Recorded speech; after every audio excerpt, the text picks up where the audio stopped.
This is the video for section 2.1, slides 4 and 5.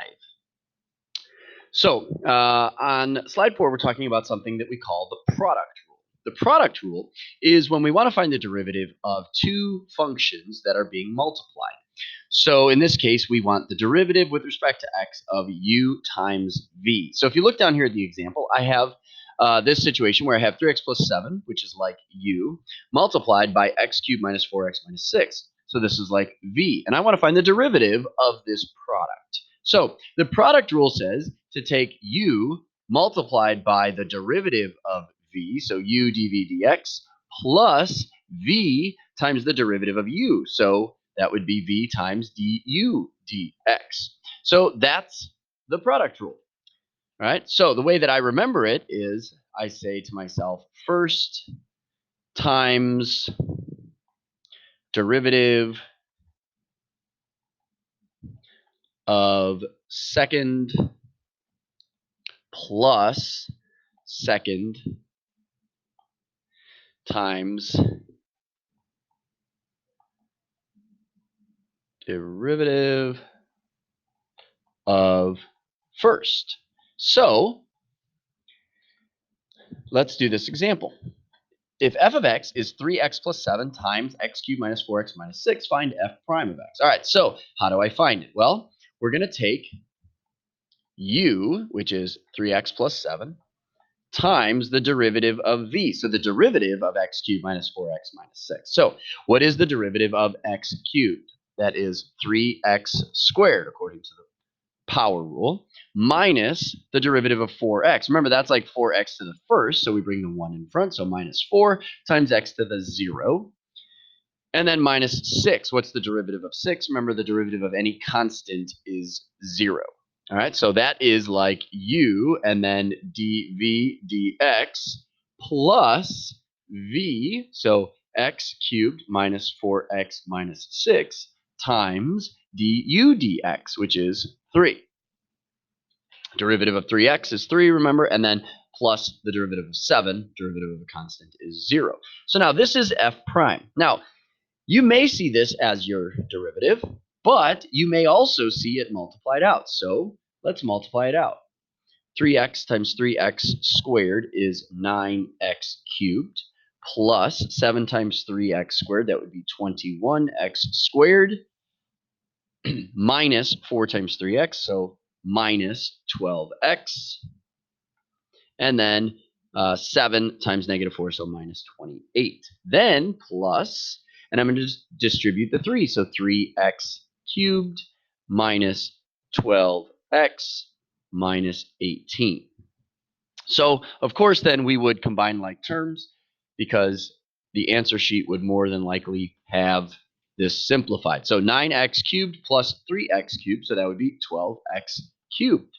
21x squared, I don't have any other x squared, so plus 21x squared. Then I have a minus 12 and a minus 12, minus 12x and a minus 12x, so minus 24x. And then I have a minus 28 and a minus 18, so that would be minus 46. So that is f prime.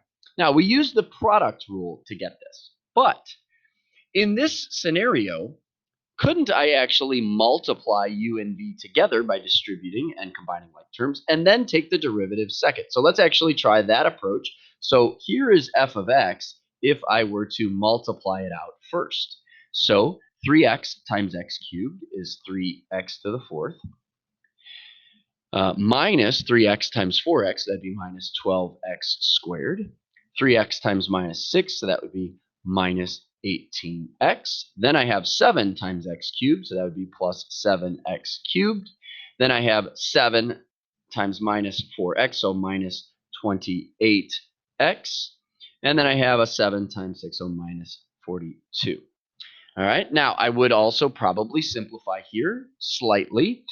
So f of x would be 3x to the fourth, and then I like it in descending order, so plus 7x cubed minus 12x squared, and then I have a minus 18x and a minus 28x, so minus 46x minus 42. So now notice this is still f.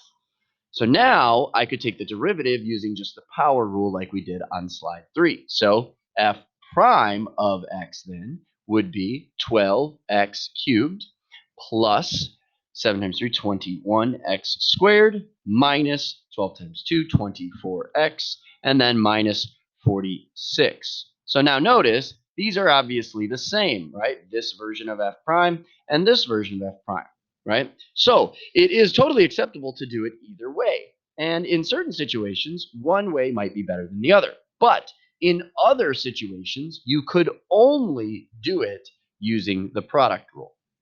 Okay, and of course, I will obviously show you some examples of that. All right, moving on to slide number 5. Okay, slide number 5 is what we call the quotient rule. Quotient rule is if I want to find the derivative of one function divided by another. So in this case, d dx of u divided by v. So u divided by v. All right, so like in this case down here, I have 4x plus 1 divided by 3x minus 7. So u would be like 4x minus 1, sorry, 4x plus 1, and v is like 3x minus 7. All right, so the quotient rule says to take v, whatever's on bottom, times the derivative of the numerator, so du dx, minus the numerator u times the derivative of the denominator dv dx, all divided by the denominator, which is v squared. So that is the quotient rule. So when I want to remember this, I say bottom times, not timed, times the derivative of the top minus top times derivative of the bottom, all over bottom squared. All right, so that is the quotient rule. So you need to remember the quotient rule. All right, so I start off saying f prime equals. All right, so now I say bottom times the derivative of the top. So the bottom is 3x minus 7, so 3x minus 7 times the derivative of 4x plus 1. So what's the derivative of 4x? It's 4 plus the derivative of 1 is 0. So the derivative of the top is 4 minus the top, which is 4x plus 1, times the derivative of the bottom. All right, what's the derivative of 3x minus 7? So the derivative of 3x is 3 minus the derivative of 7, which is 0. So this is like v du dx minus u dv dx, all divided by the denominator, the bottom, 3x minus 7, quantity squared. So this is like v squared. All right, so now we could simplify a little bit. So f prime of x, I distribute the 4, so I have 12x minus 28, minus, now I distribute the 3, but I also have to remember to distribute the minus. So I have minus 12x and then minus 3.